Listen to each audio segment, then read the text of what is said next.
Welcome बच्चों, आज की क्लास में हम लोग ये सीखेंगे कि अगर आपको लीनियर पेयर ऑफ इक्वेशन इस तरह से दिया हो, जैसे कि हमें दो इक्वेशन यहाँ पे लीनियर पेयर दिया हुआ है और क्वेश्चन है which of the following pair of equation has unique solution. Which pair of equation has unique solution? No solution and infinite many solution.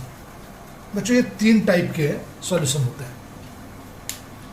जैसे हमें कोई भी लीनियर इक्वेशन दिया हुआ है इस तरह से, तो इसके तीन टाइप के सॉल्यूशन होंगे। या तो इसके यूनिक सॉल्यूशन होंगे, या इसके कोई सॉल्यूशन नहीं होंगे, या इनके बहुत सारे सॉल्यूशन होंगे, इनफिनाइट मैनी सॉल्यूशन। अब ये सॉल्यूशन किसको बोलते हैं? याद करिए, जब हम लोग इसको सॉल्व करते थे एलिमिनेशन मेथड से, सब्स्टिट्यूशन मेथड से या क्रॉस मल्टीप्लिकेशन मेथड से, तो x और y की एक एक वैल्यू आती थी। x के और y के वैल्यू को हम सॉल्यूशन बोलते हैं। तो आपको ये पूछ रहा है कि इसमें अगर x की और y की एक एक वैल्यू आएगी, अगर मान लीजिए आप इस इक्वेशन को सॉल्व करते हैं और x की कोई एक वैल्यू आती है और y की कोई एक वैल्यू आती है, तो आप उसको बोलेंगे unique solution.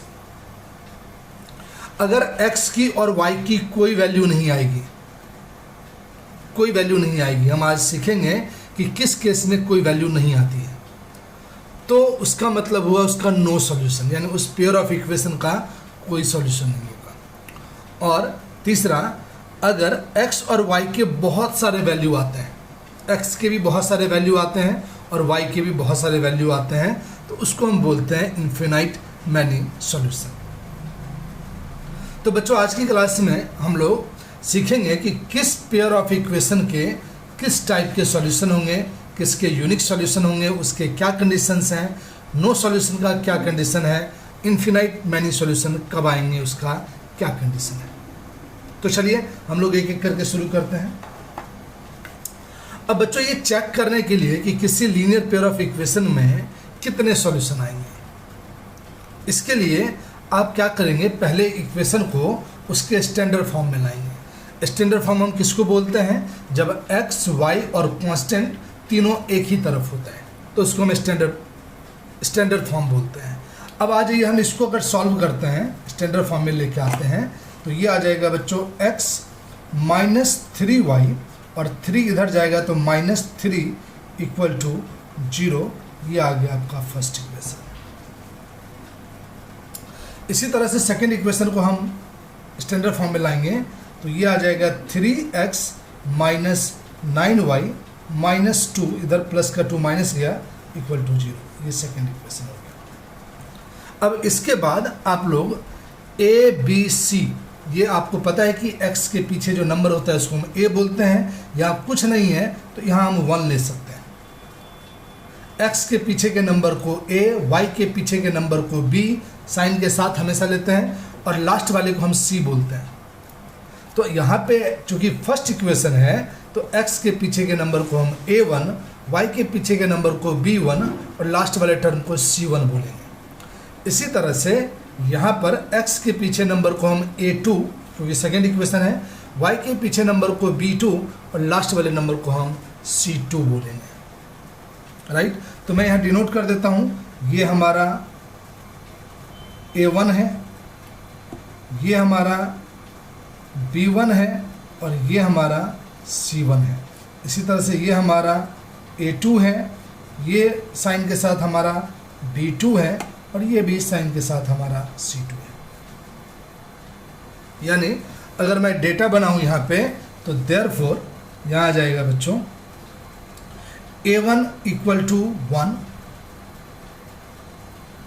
b1 equal to -3 and c1 equal to also -3.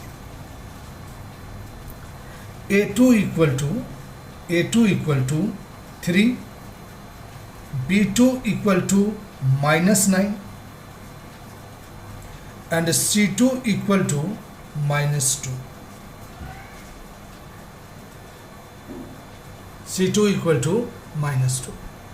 अब बच्चों जब आपने डेटा बना लिया तो अब चेक करने का क्या तरीका है, हम कैसे पता करेंगे कि इस पेयर ऑफ इक्वेशन का कितने सॉल्यूशन होंगे, किस टाइप के सॉल्यूशन होंगे, यूनिक सॉल्यूशन होगा या कोई सॉल्यूशन नहीं होगा या इन्फिनाइट मैनी सॉल्यूशन होगा।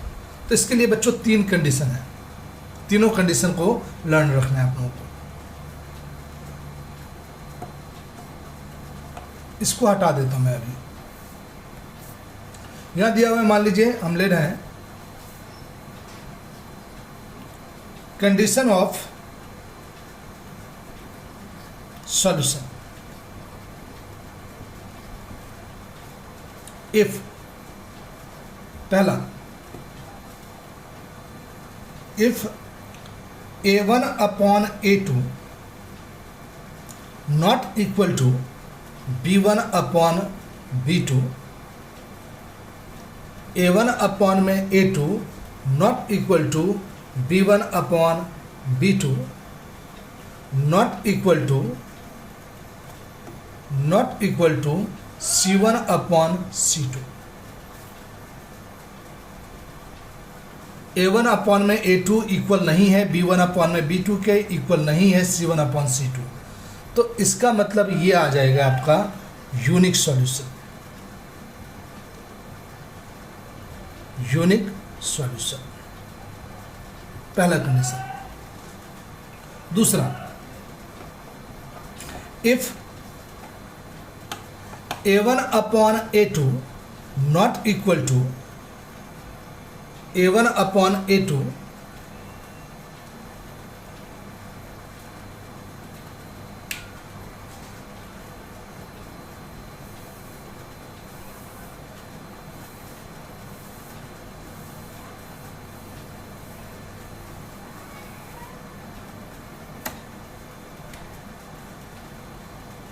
बच्चों है पहला condition, first condition, if A1 upon A2 not equal to B1 upon B2। अगर A1 अपॉन में A2 इक्वल नहीं है B1 अपॉन में B2 के, then unique solution,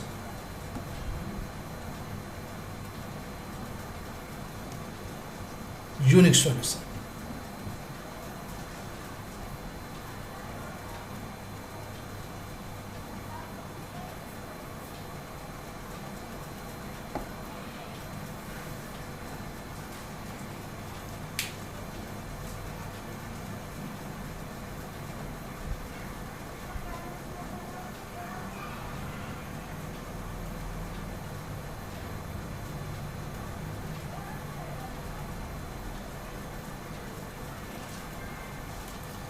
first condition लेते हैं बच्चों हम लोग, इफ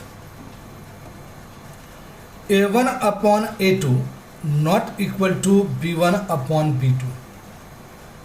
अगर A1 अपॉन में A2 इक्वल नहीं है B1 अपॉन में B2 का, तो ये आ जाएगा यूनिक सॉल्यूशन।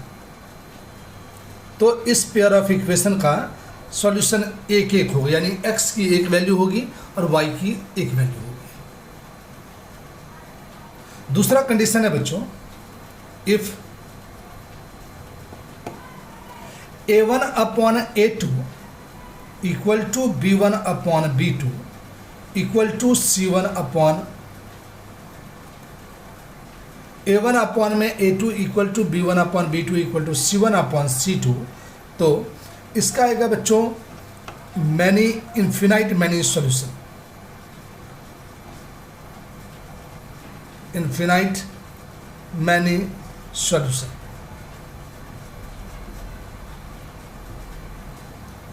और तीसरा कंडीशन,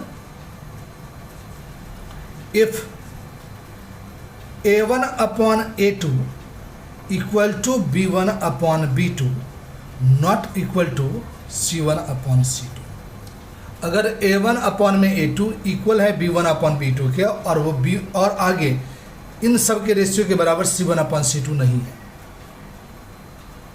यानी ये दोनों रेशियो इक्वल है और ये दोनों रेशियो इक्वल नहीं है,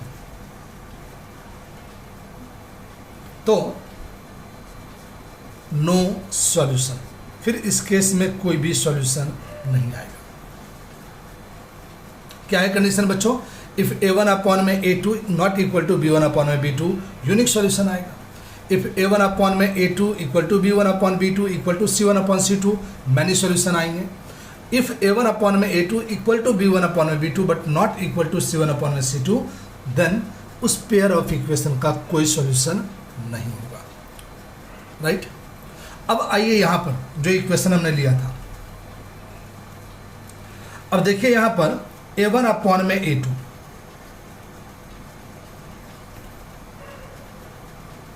a1 अपॉन में a2, b1 अपॉन में b2 और c1 अपॉन में c2 आप कैलकुलेट करिए।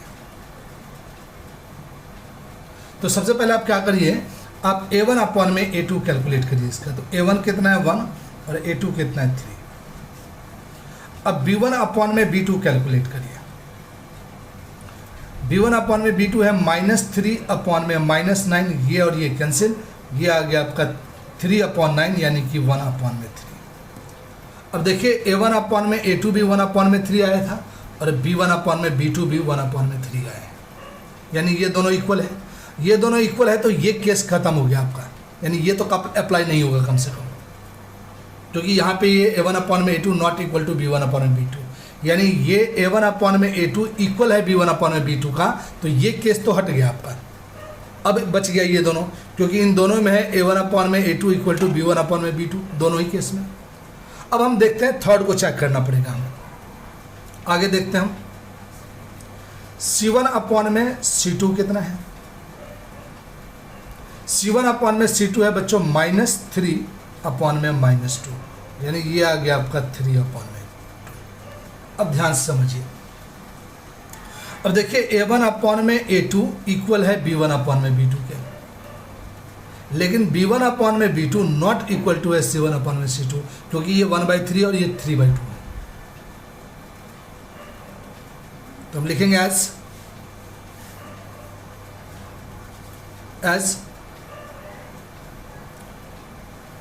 a1 अपॉन में a2, a1 अपॉन में a2 equal to b1 upon में b2 not equal to c1 upon में c2। So this equation has no solution.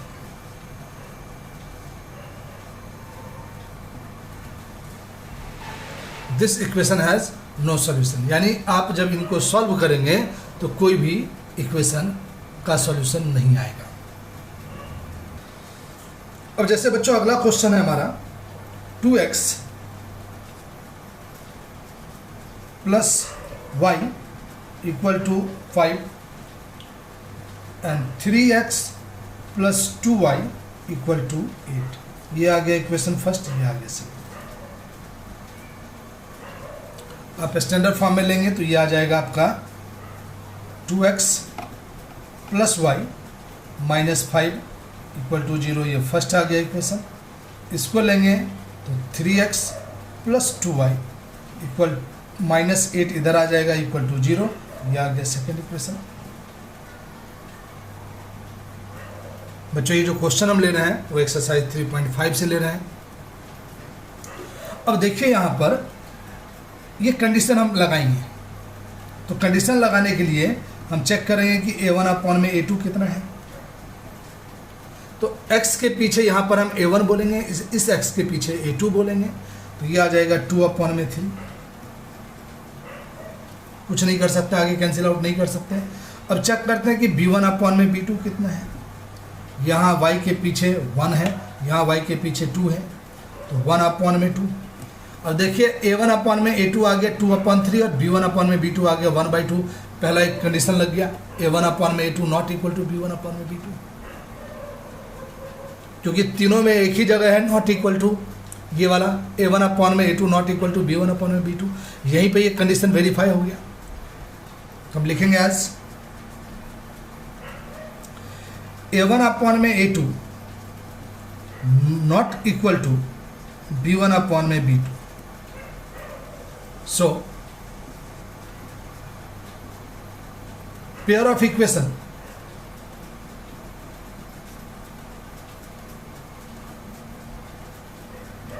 has unique solution.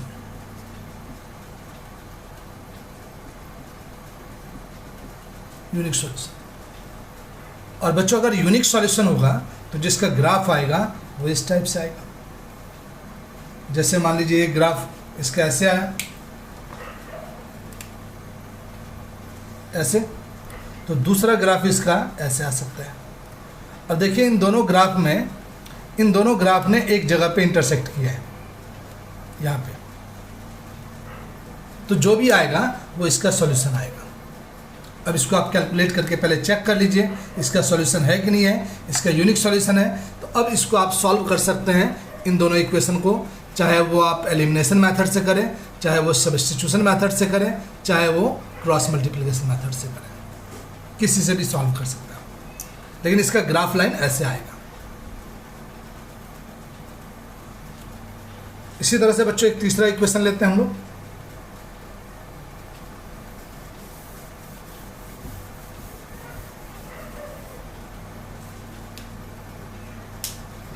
Question है हमारा बच्चों, थर्ड क्वेश्चन,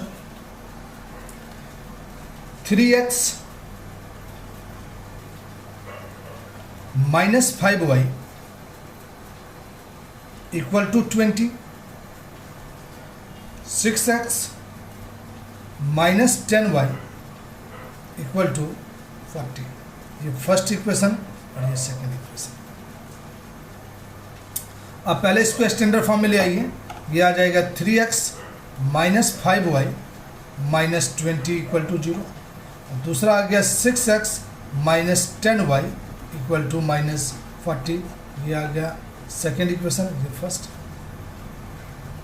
अब कन्फर्म चेक करिए, a1 upon में a2 equal to 3/6 यानी 1/2। a1 upon में a2 इक्वल टू आ गया 1/2। अब चेक करिए b1 अपॉन में b2 क्या है। b1 अपॉन में b2 है -5 अपॉन -10, -5 अपॉन -10, ये माइनस से माइनस कैंसिल, ये भी आ जाएगा 1/2। और c1 अपॉन में c2 कितना है 20 अपॉन में, ये बच्चों -40 इक्वल टू 0। ये आ गया बच्चों -20 अपॉन में -40, माइनस से माइनस कैंसिल, ये भी कितना आ गया 1/2। अब देखिए यहाँ a1 अपॉन में a2 भी 1/2 है, b1 अपॉन b2 भी 1/2 है, c1 अपॉन c2 भी 1/2 है। तो एज a1 अपॉन में a2 equal to b1 upon b2 equal to c1 upon c2। So pair of equation has infinite many solution है। अब बच्चों इसका ग्राफ कैसा आएगा वो देखते हैं हम लोग।